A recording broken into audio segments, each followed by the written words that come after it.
dans les EHPAD, nous allons vivre ce dimanche 12 février, le dimanche de la santé. Dans l'évangile de Matthieu, nous entendrons plusieurs fois Jésus nous dire « Moi, je vous dis ».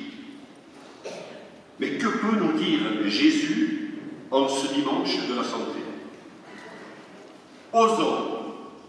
Osons nous mettre à l'écoute de son enseignement. L'Évangile est à recevoir chaque jour et à vivre par nos actes d'apôtres.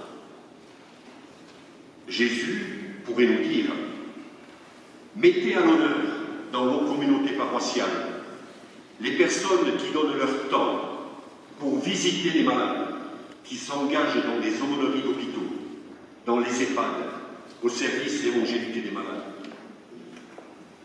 Envoyez en mission ce jour-là toutes ces personnes, car c'est au nom de l'Évangile qu'elles accomplissent cette mission. Envoyez en mission toutes les personnes qui prennent soin des malades, médecins, infirmiers, aides-soignants, tous ces gens qui prennent soin du corps des autres, toutes ces personnes qui donnent de leur temps et de leur dévouement sans faille pour que la vie des personnes malades se passe au mieux. Jésus pourrait nous dire encore « Ouvrez vos yeux et vos oreilles. Si quelqu'un ne vient plus depuis quelque temps, il est peut-être malade ou il ne peut plus venir par ses propres moyens. Mais que peut-on faire? Vous qui êtes malade, vous faites pleinement partie de nos paroisses. Tous ensemble, nous sommes le corps du Christ. Les membres les plus fragiles de ce corps sont nécessaires pour la vie de ce corps, et ce sont eux qui nécessitent le plus de soins. Nous avons besoin de vous. L'Église a besoin de vous, malades et soignants, pour nous rappeler que la fragilité, la vieillesse, la maladie font partie pleinement de nos existences humaines et que l'on ne peut pas les vivre seul. Jésus nous dit « Je suis avec vous chaque jour, non pas pour supprimer la souffrance, mais pour l'habiter et porter avec vous les croix qui sont parfois trop lourdes. » Jésus avec vous tous les jours de votre vie. Le pape François nous transmet ce message pour ce jour. Prends soin de lui. Je vous invite à réfléchir sur le fait que c'est précisément à travers l'expérience de la fragilité et de la maladie que nous pouvons apprendre à marcher ensemble selon le style de Dieu qui est proximité, compassion et tendresse. Je terminerai par le témoignage de personnes malades que j'ai lu dans le livret. Devant l'épreuve que je traversais, je pensais que les chrétiens avaient quelque chose en plus, une force que je ne possédais pas. Et je voudrais, pour cette célébration, qu'on soit en communion avec toutes les victimes du séisme en Turquie et Syrie. Que l'esprit de miséricorde descende sur les défunts et réconforte ceux qui pleurent. Entrons dans la célébration, car Dieu nous accueille dans sa maison. Chantons-le. Amen.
nom du Père et du Fils et du Saint-Esprit. La grâce de Jésus, le Christ notre Seigneur, l'amour de Dieu le Père et la communion de l'Esprit Saint soient toujours avec vous. Et avec votre esprit. L'exigence de Dieu est à la mesure de son amour. Jésus nous l'a dit clairement. Il nous est capable de l'entendre.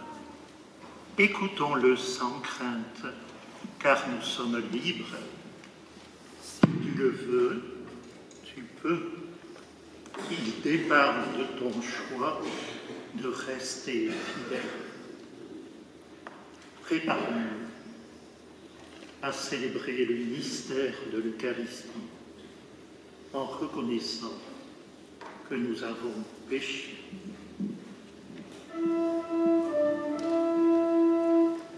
Seigneur Jésus, par ton mystère pascal, tu nous as donné le salut.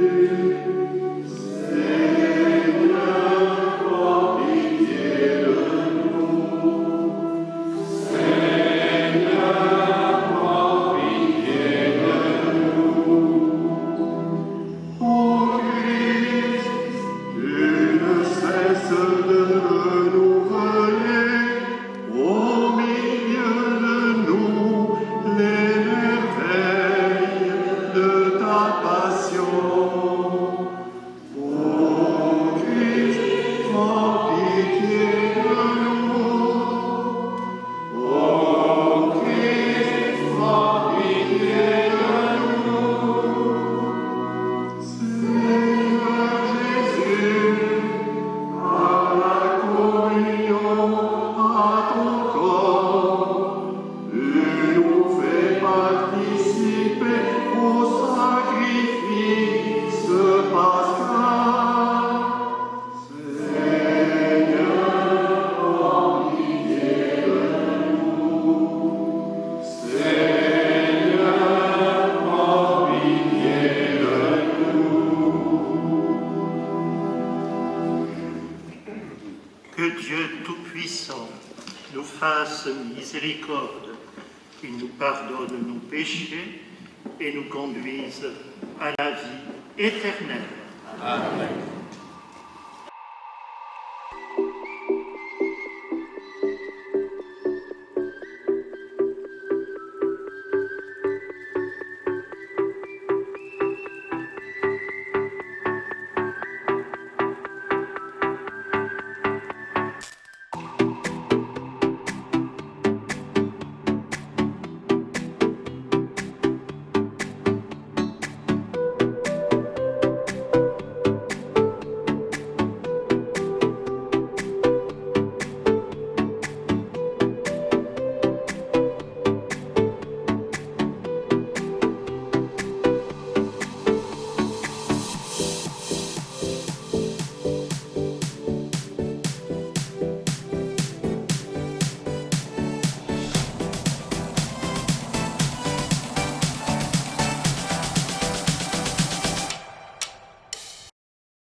Vous avez appris qu'il a été dit « Tu ne commettras pas d'adultère ».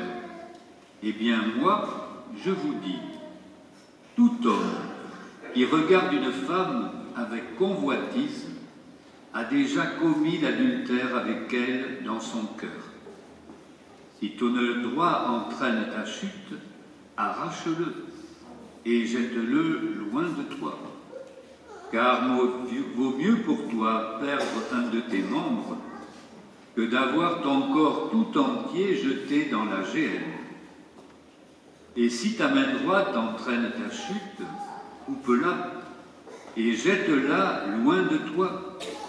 Car vaut mieux pour toi perdre un de tes membres que d'avoir ton corps tout entier qui s'en aille dans la géhenne. Il a été dit également, si quelqu'un renvoie sa femme, il lui donne un acte de répudiation. Eh bien moi, je vous dis, tout homme qui renvoie sa femme, sauf en cas d'union illégitime, la pousse à l'adultère.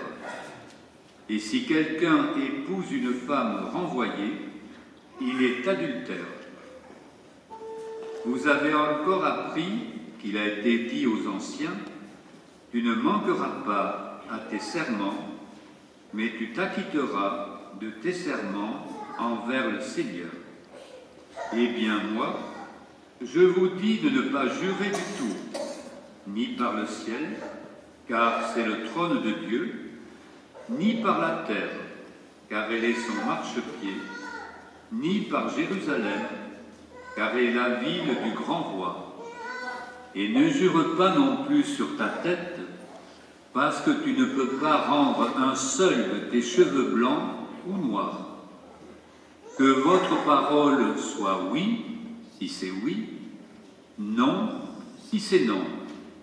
Ce qui est en plus vient du mauvais. Acclamons la parole de Dieu.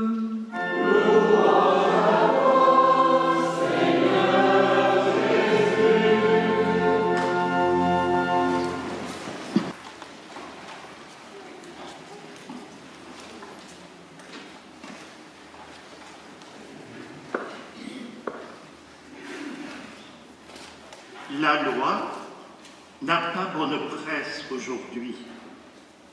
Elle paraît à nos contemporains une entrave à la liberté, un frein à l'initiative.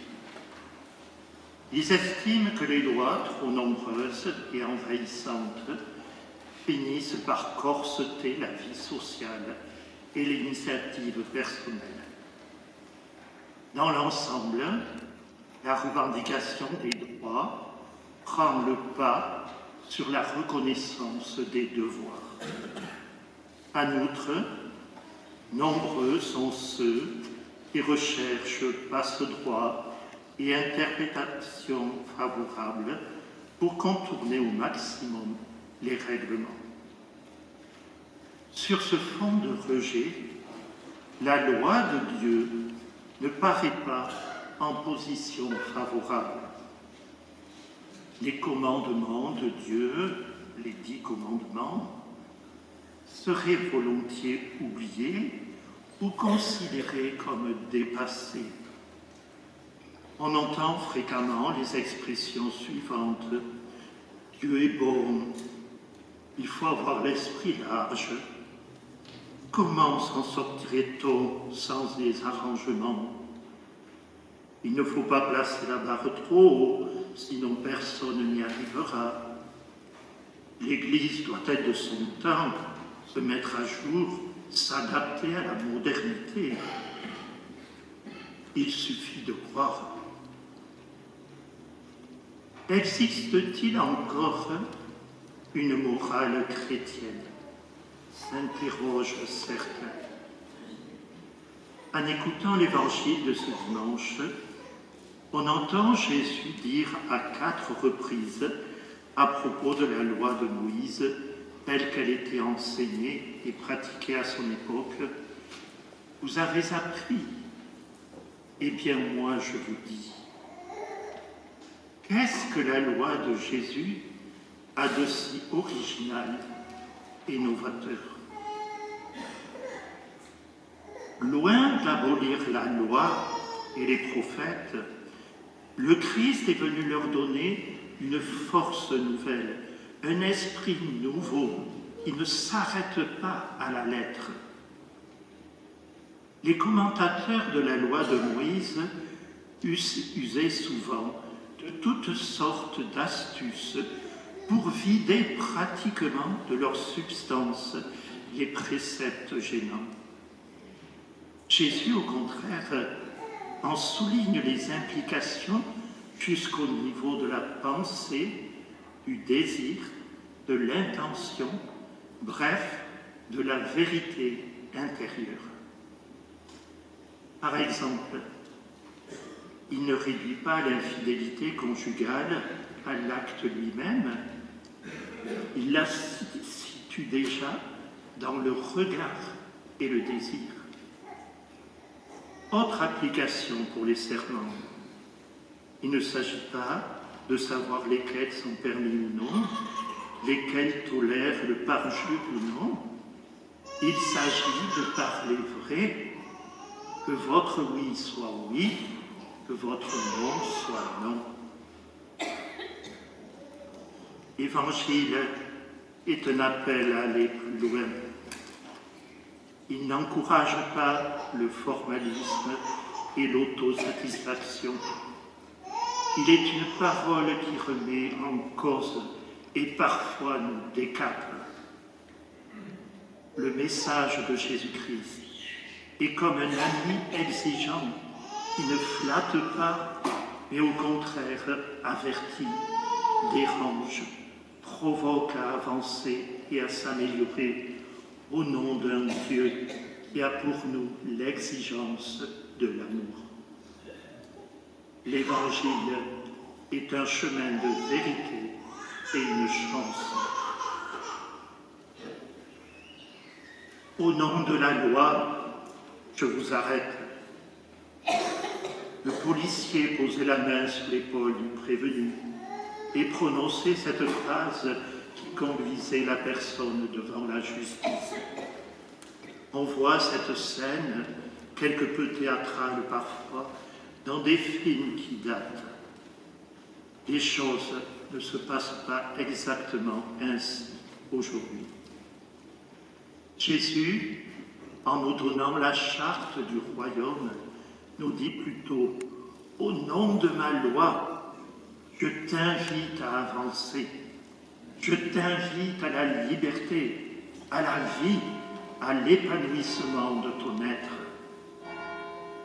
La loi du Seigneur est une question de vie. Ben Sirac le sage l'affirme dans la première lecture de ce jour. Si tu le veux, tu peux observer les commandements. La vie et la mort sont proposées aux hommes. L'une ou l'autre leur est donnée selon leur choix. Choix de faire vivre. Tu ne tueras pas. En reprenant le précepte de la loi de Moïse, Jésus lui donne toute son extension, bien au-delà de l'attentat à la vie physique d'autrui. Il y inclut la colère, l'insulte et la malédiction comme des blessures mortelles atteignant la vie d'un être humain. La gravité de ces actes découle de ce que l'autre est un frère. Que dirait le Seigneur actuellement face à la civilisation de mort dénoncée par le Saint-Pape Jean-Paul II? Des guerres localisées mais meurtrières continuent d'ensanglanter notre planète. En outre, le meurtre est omniprésent dans la réalité. Les chrétiens doivent être les défenseurs de la vie, y compris celle à naître et celle qui s'achève. Le plaidoyer actuel pour l'euthanasie ne peut pas les laisser indifférents. Au nom de leur foi, les chrétiens affirment le caractère sacré de la vie humaine. Il convient de noter que l'acharnement thérapeutique n'est pas non plus un respect de la vie, ni la manipulation des embryons. Comment ne pourrions-nous pas être inquiets et mobilisés devant la multiplication des suicides, surtout ceux des jeunes et même des enfants? Quelle interrogation pour notre société!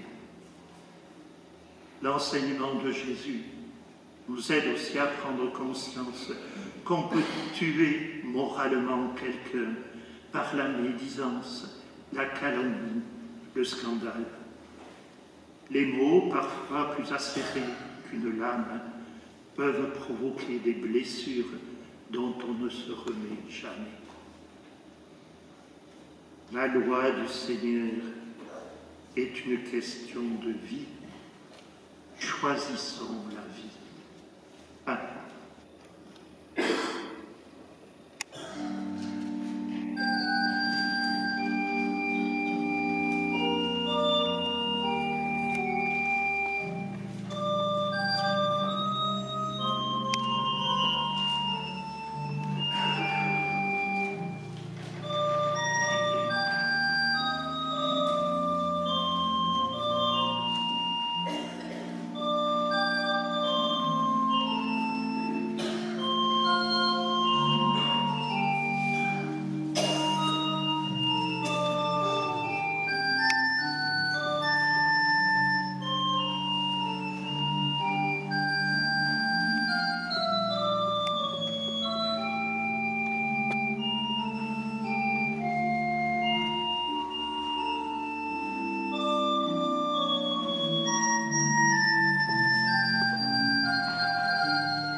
Nos demandes pour nos sœurs et frères, aussi bien les bien portants que les malades.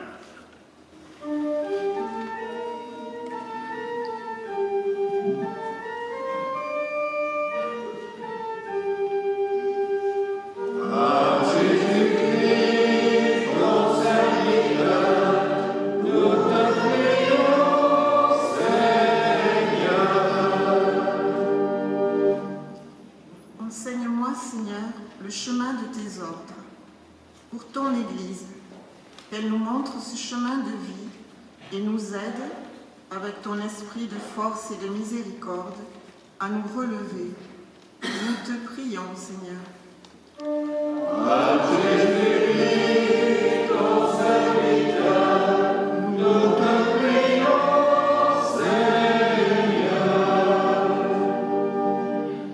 Si votre justice ne surpasse pas celle de scribes,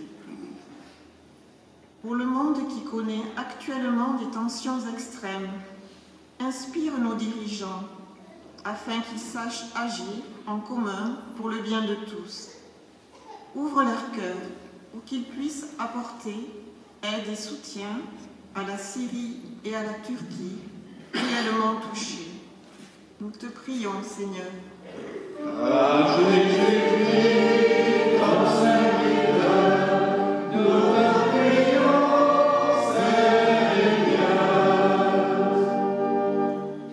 Heureux ceux qui te cherchent, pour les personnes qui, dans l'épreuve de la maladie, du handicap, du grand âge ou de la solitude, gardent confiance en toi, Dieu qui les aime.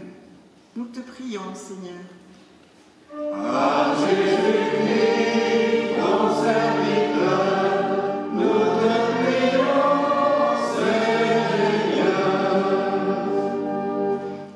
Il dépend de ton choix de rester fidèle. En ce dimanche de la santé, pour l'ensemble des soignants et tous ceux qui font vivre l'hôpital, les services de santé et l'aide au maintien à domicile. Nous te prions, Seigneur.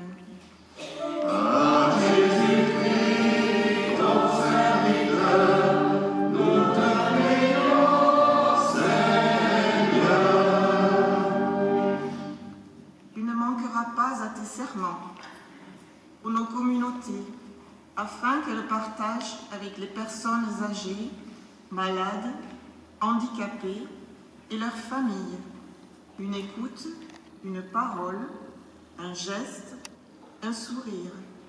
Nous te prions, Seigneur.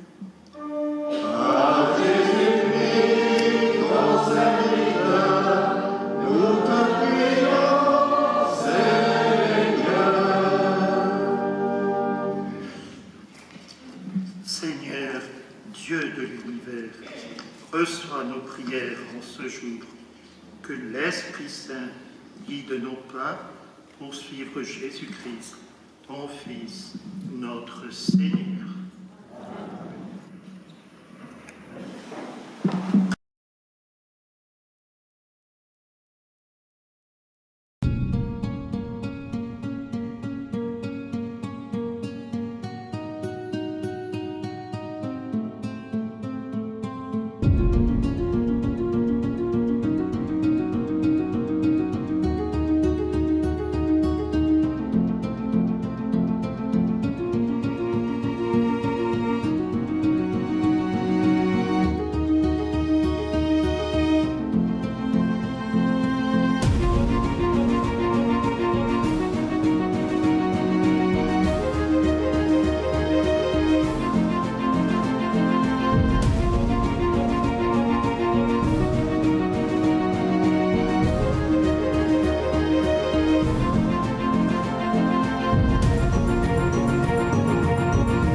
Tu nous as fait goûter, Seigneur, aux joies du ciel, et nous te prions.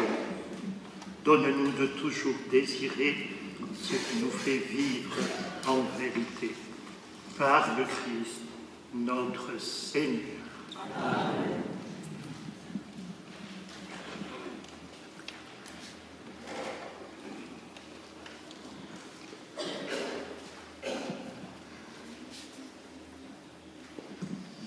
Nous allons accueillir 2 familles qui vont présenter leur enfant prochainement en baptême. Je les invite à venir se mettre dans le cœur. Merci.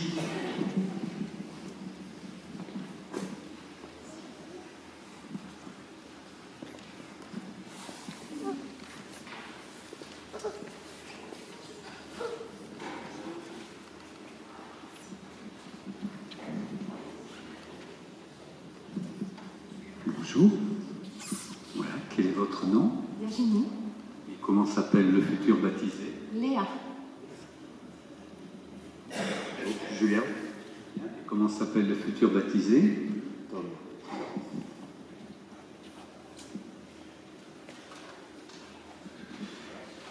Léa et Tom, dans quelques jours ou dans quelques semaines, vos enfants seront baptisés.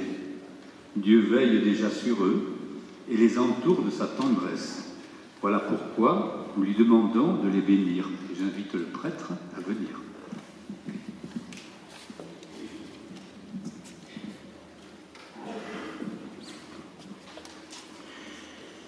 Seigneur Jésus-Christ, Fils du Dieu vivant, tu as dit, laissez venir à moi les petits-enfants, car le royaume des cieux est à ceux qui leur ressemblent.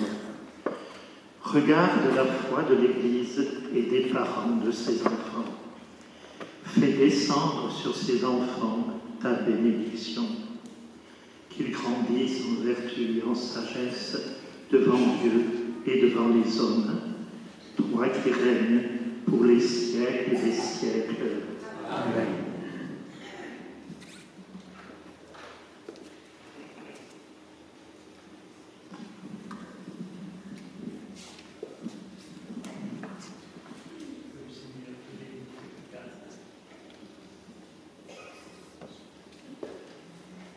Que le Seigneur te bénisse et te garde.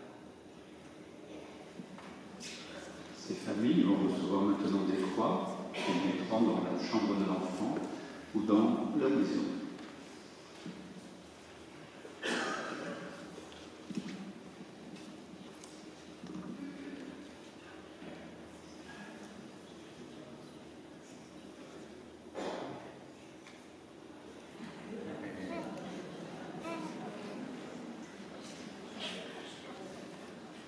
Et nous pouvons les applaudir.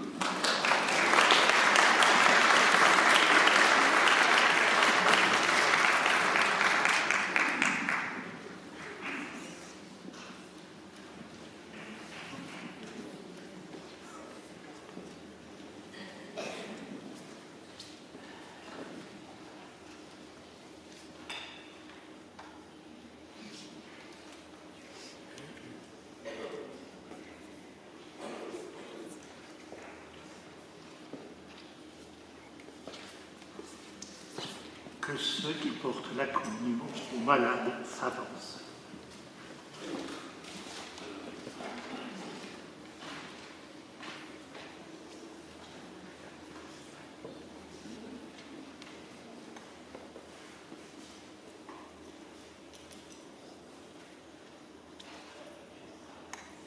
Que le Seigneur vous bénisse et bénisse les malades qui vont recevoir le corps du Seigneur.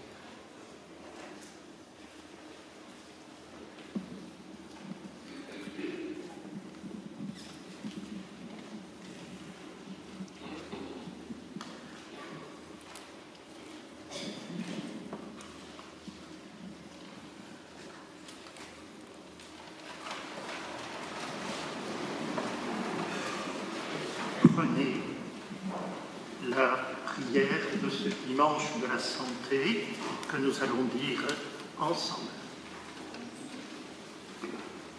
Seigneur, Tu veux voir la vie, toujours plus venir avec toi,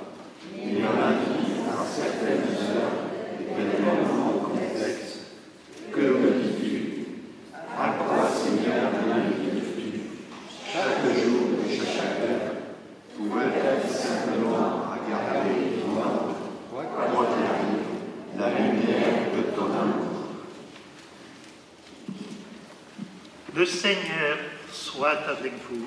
Et avec votre esprit. Que Dieu Tout-Puissant vous bénisse, le Père, le Fils et le Saint-Esprit. Allez dans la paix du Christ. Nous rendons grâce à Dieu. Et en union avec les pèlerins de Lourdes, l'Ave Maria.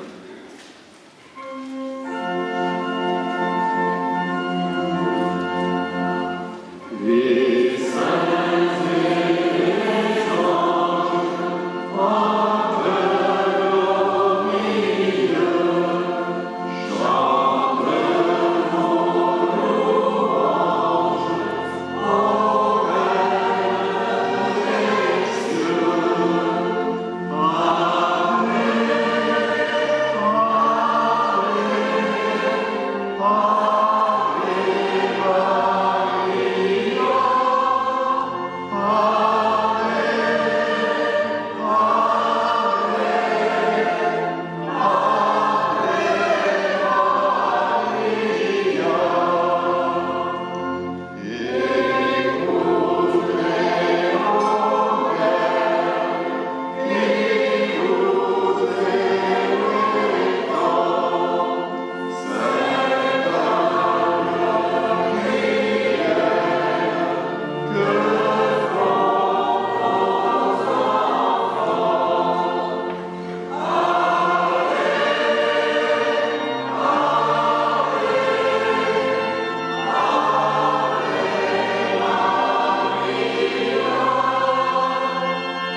Bon dimanche à tous.